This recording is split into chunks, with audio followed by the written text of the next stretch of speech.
నమస్కారం అండి అందరికీ. నేను శ్రీకాంత్. ఈరోజు మీకు తెలియజేస్తున్నది ఏమిటంటే,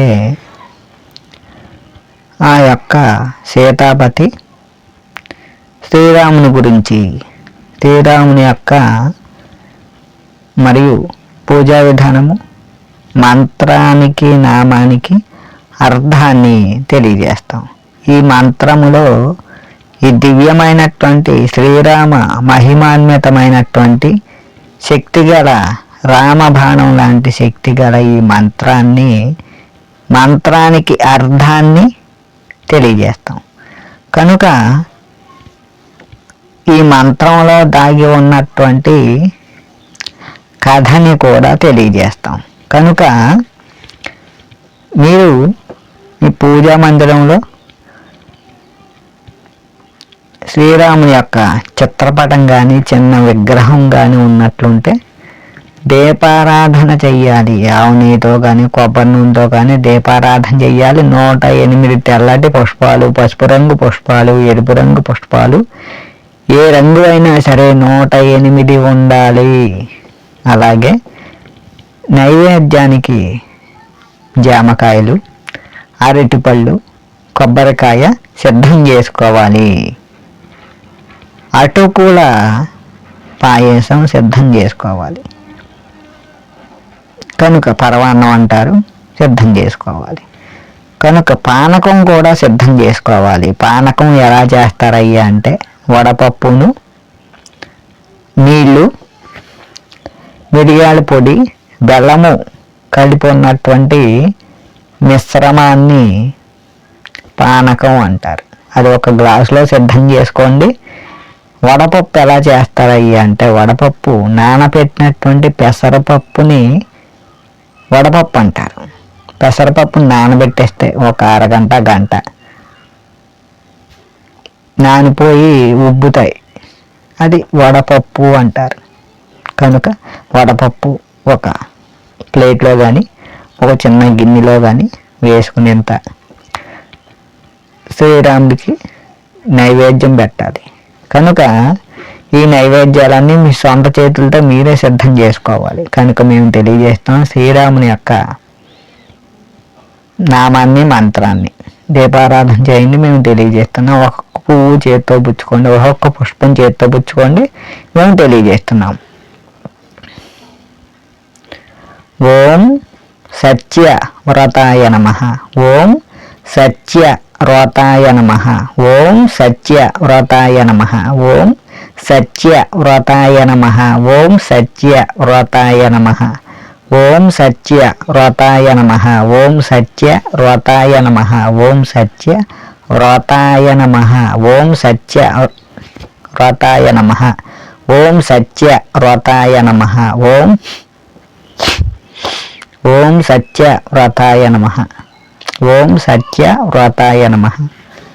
ఈ దివ్యమైనటువంటి మహిమాన్వితమైనటువంటి అత్యంత శక్తి గల ఈ మంత్రంతో మీరు ఒక్కొక్క పువ్వుతో చేత్తో పుచ్చుకొని పూజ చేయాలి. ఓం సత్య వ్రతాయ నమః. ఓం సత్య వ్రతాయ నమః. ఓం సత్య వ్రతాయ నమః అంటూ మీరు శ్రీరామునికి, సీతామాతకు పూజ చేయాలి. చక్కగాను ఈ యొక్క శ్రీరామ అనుకుంటూ కూడా పూజ చేయొచ్చు. కనుక ఈ దివ్యమైనటువంటి నామము మంత్రంతో శ్రీ మహావిష్ణువు యొక్క అనుగ్రహము, శ్రీరాముని అనుగ్రహం, మీకు సీతామాత యొక్క అనుగ్రహము, లక్ష్మణుని యొక్క అనుగ్రహం, ఆంజనేయ స్వామి అనుగ్రహం మీకు ఎల్లవెల్లలా కలుగుతుంది. కనుక 108 పుష్పాలతో పూజ చేసిన తరువాత మీరు అగరబత్తులతో ధూపం కానీ సాంబ్రాణి ధూపం 3 సార్లు ఇవ్వాలి. తరువాత నైవేద్యాలు తెలియజేశాను కనుక ఆ నైవేద్యాలు సమర్పించి వడపప్పు పానకము నివేదించి శ్రీరామునికి కర్పూర హారతి 3 సార్లు ఇవ్వాలి. అదే నామాన్ని 108 సార్లు కానీ 1008 సార్లు జపించాలి. శ్రీరామ శ్రీరామ అంటూ ఈ మంత్రాన్ని కూడా మీరు జపించాలి. 1008 సార్లు కానీ 108 సార్లు ప్రతి శనివారము సోమవారము కూడా శ్రీరామునికి పూజ చేస్తూ చక్కగా చేసినట్టయితే శుభప్రదంగా ఉంటారు. మీకున్నటువంటి శత్రువుల బాధలు తొలుగుతాయి, అప్పుల బాధలు తీరుతాయి, నవగ్రహ దోషాలు తీరుతాయి. కనుక సంపూర్ణ ఆరోగ్యము, ఉద్యోగము, వ్యాపారాభివృద్ధి జరుగుతాయి. కనుక ఈ అద్భుతమైనటువంటి శ్రీరాముని యొక్క మంత్రానికి అర్థాన్ని చిన్న కథను తెలియజేస్తాం. సత్య వ్రతాయ నమః. ఓం సత్య వ్రతాయ నమః. ఓం సత్య వ్రతాయ నమః. ఓం సత్య వ్రతాయ నమః. ఈ మంత్రానికి నామానికి కథను తెలియజేస్తాను, తర్వాత అర్థాన్ని తెలియజేస్తాను. మొదలుగా శ్రీరాముడు సత్యవాక్ పరిపాలకుడు. దశరథుడు మాట మేరకు అయోధ్యను వీడి సీతామాతతో లక్ష్మణుడు కలిసి 14 ఏండ్లు అరణ్యవాసం చేశారు. కనుక శ్రీరాముడు పర్ణశాల కుటీరంలో ఉండగా అక్కడ బంగారు లేడి కనిపిస్తుంది. బంగారు లేడి మాయాలేడి. ఆ మాయాలేడి రావణుడు పంపినటువంటి మారీచుడు. మాయ ఇంద్రజాలము, మహేంద్రజాలము, మాయ తెలుసున్నటువంటి ఒక రాక్షసుడు రావణుడి యొక్క దూత. కనుక అతను బంగారు లేడిలా మారి సీతామాతకు కనిపిస్తాడు. శ్రీరామునికి సీతామాత తెలియజేస్తుంది ఇలాగా, స్వామి నాకు ఆ బంగారు లేడి తెచ్చివ్వండి అంటుంది.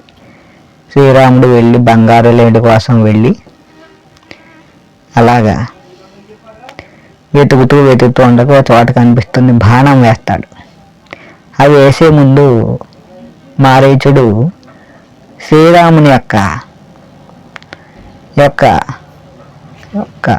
గాత్రం అనుకరణతో, అంటే శ్రీరాముని యొక్క మాట మిమిక్రీ చేస్తాం కదా, అలా మిమిక్రీ చేసి అతను శ్రీరాముని మాట వచ్చేలాగా హా సీత హా లక్ష్మణ అంటాడు.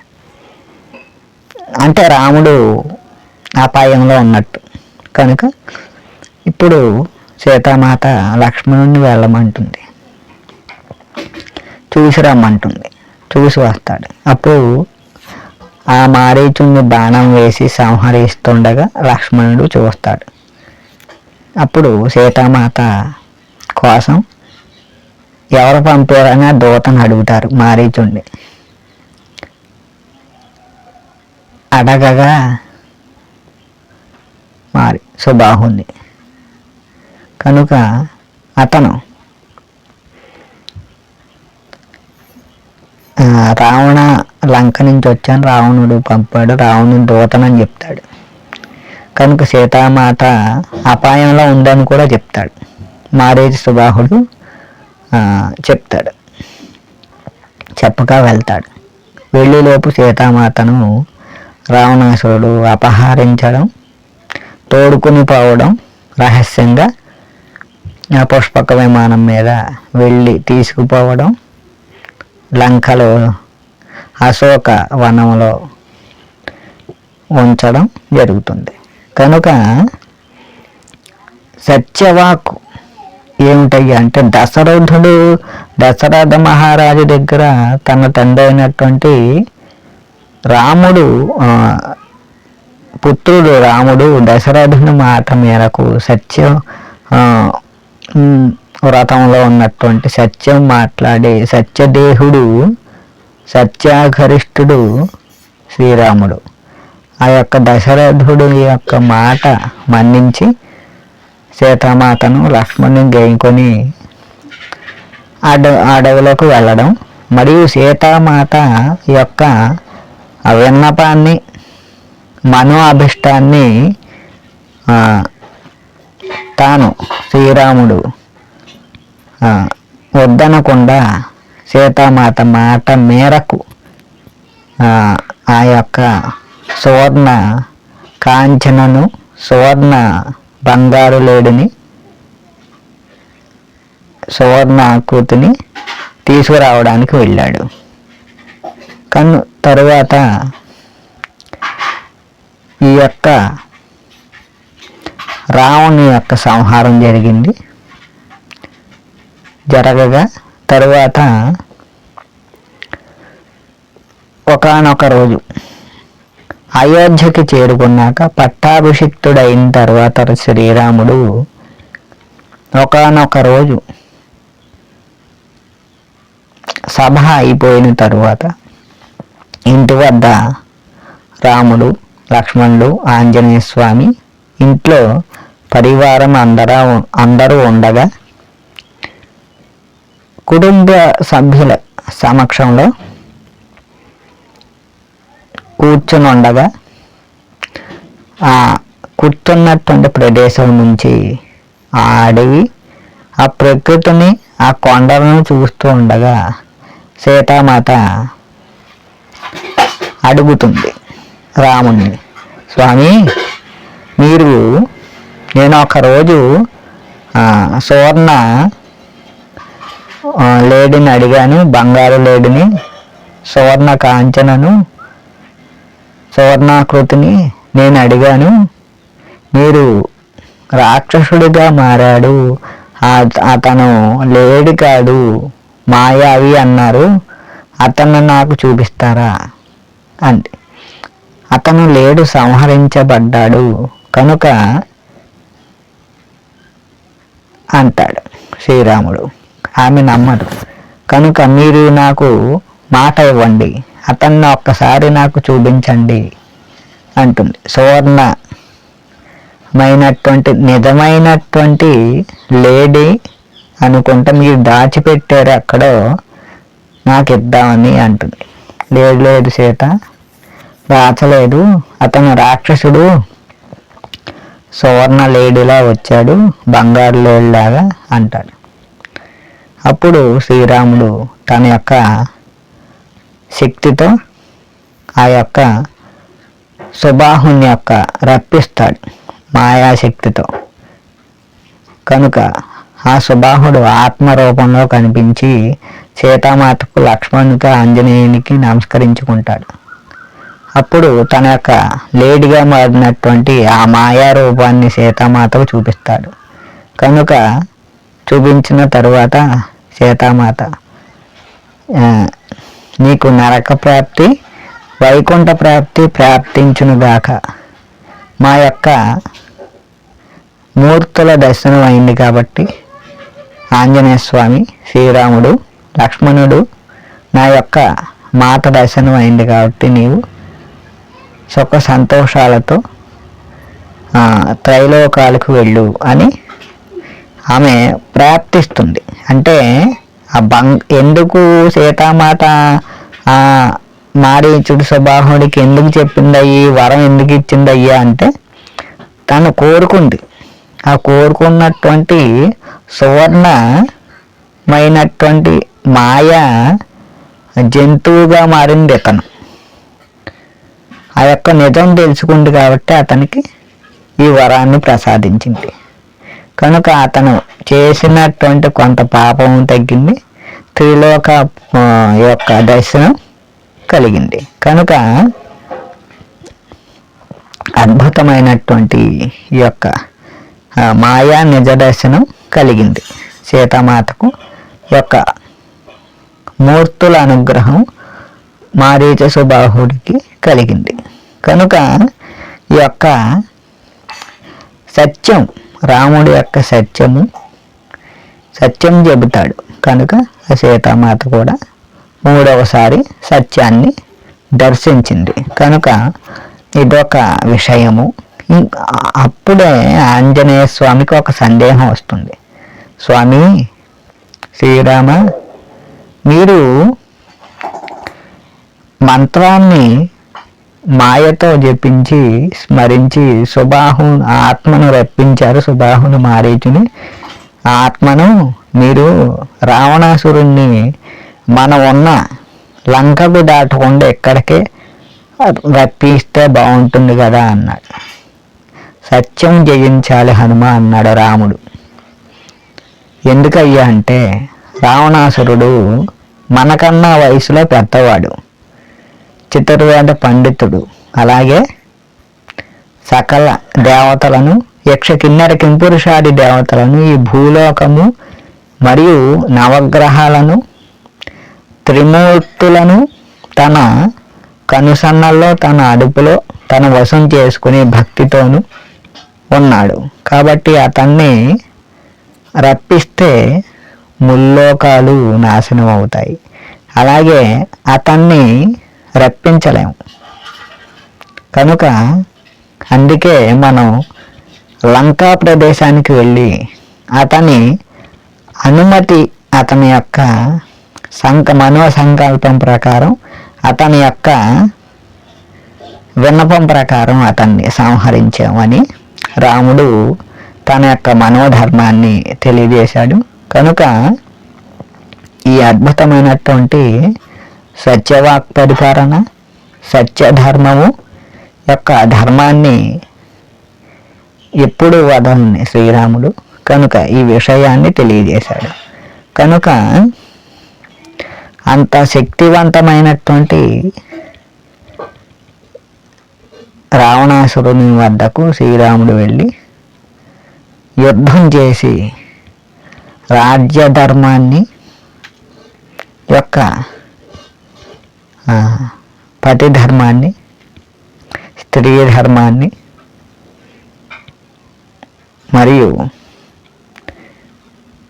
ధర్మాన్ని పాటించాడు. కాబట్టి యొక్క ధర్మ సత్యవ్రతంతో ఉన్నాడు. కాబట్టి సత్యవాక్ పరిపాలకుడు తనే ధర్మంగా ఉన్నటువంటి శ్రీరాముడు. కనుక ఈ అద్భుతమైనటువంటి మంత్రానికి, నామానికి అర్థం ఇదేనండి. ఇప్పుడు మంత్రంలో ఉన్నటువంటి శక్తి తెలుసుకోండి. స అంటే సర్వము, త్య అంటే దేవతలు, యావత్తుంది కదా, మీ సొంతము అని, సొంతం అవుతుందని. వ్ర అంటే శక్తి, ఉత్పాదక శక్తి పెరుగుతుందని. తర్వాత త అంటే తనువు, శరీరానికి ప్రాప్తిస్తుందని. య అంటే ధర్మము, వయస్సు,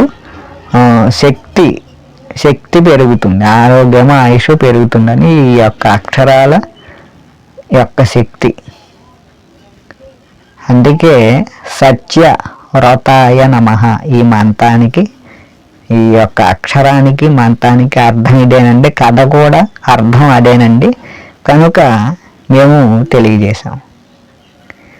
కనుక అద్భుతమైనటువంటి దివ్యమైనటువంటి నామాన్ని తెలుసుకున్నారు కనుక 108 సార్లు కానీ 1008 సార్లు ప్రతి సోమవారము, శనివారం శ్రీరామునికి పూజ చేయండి. ఈ మంత్రాన్ని, ఈ దివ్యమైనటువంటి మహిమాన్వితమైనటువంటి రామబాణం లాంటి దివ్య శక్తి గల సత్యాన్ని చూపించు, భవిష్యత్తును చూపించు ఈ దివ్య మంత్రాన్ని పఠించండి. సదా శ్రీరాముని అనుగ్రహం, సీతామాత అనుగ్రహం, లక్ష్మణుని అనుగ్రహం, ఆంజనేయ స్వామి అనుగ్రహం మీరు కలగాలని మీ కుటుంబ సభ్యులకు, మీ బంధుమిత్రులందరికీ, ఈ వీడియో చూస్తున్న వాళ్ళందరికీ శ్రీరాముని అనుగ్రహం, ఆంజనేయ స్వామి అనుగ్రహం, సీతామాత అనుగ్రహం, లక్ష్మణ అనుగ్రహం మీకు ఎల్లవేళలా కలగాలని మేము తెలియజేస్తున్నాం. కనుక ఈ మంత్రాన్ని జపించే ముందు శ్రీరామ రక్షా స్తోత్రాన్ని మీరు 3 సార్లు పఠించాలి. మరియు ఆంజనేయ స్వామి యొక్క దండకాన్ని మీరు తప్పనిసరిగా 3 సార్లు పఠించి 2 కొబ్బరికాయలు కొట్టాలి. శ్రీరాముని యొక్క స్తోత్రానికి, ఆంజనేయ స్వామి యొక్క ఈ ఆంజనేయ స్వామి యొక్క దండకానికి. కనుక శ్రీరాముని యొక్క అనుగ్రహ కరుణా కటాక్షాలు మీకు ఎల్లవేళలా కలగాలని మేము కోరుకుంటున్నాం, తెలియజేస్తున్నాం. కనుక మరిన్ని మంచి వీడియోల కోసం చూడండి మా ఛానల్. నేను శ్రీకాంత్. నమస్కారం. ఓం శ్రీరామ. ఓం సత్యవ్రతాయ నమః. ఓం హనుమతే నమః. నమస్కారం.